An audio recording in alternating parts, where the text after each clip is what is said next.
ka jabo hangne. It is dirty here. Katay kasner tabawa. That is a cobweb. Kia len penkuon yaka. Go and clean it.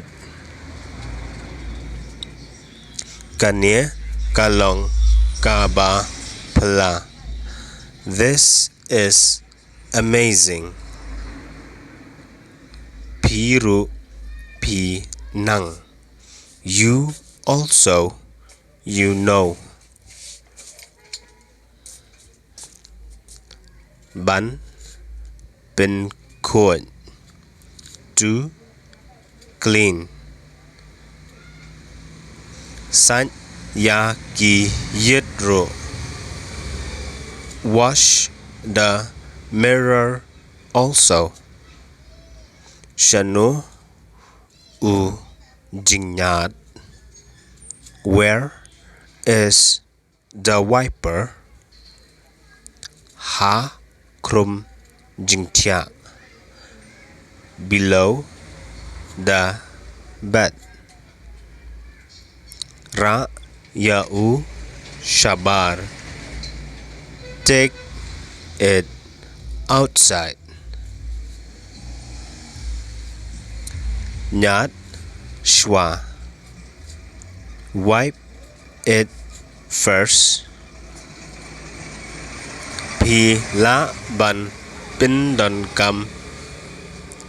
You can use. Kini ki perda jongno. Whose curtains are these? Kijabo shaba palat.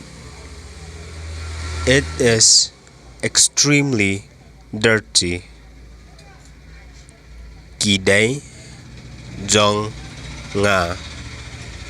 It is mine. Pi pendankam. Kidankam kanong tray. You need a maid servant. Nae ngan yo. From where will I get? Da pi kwa pin yo. If you want, you will get. If you want, you will get.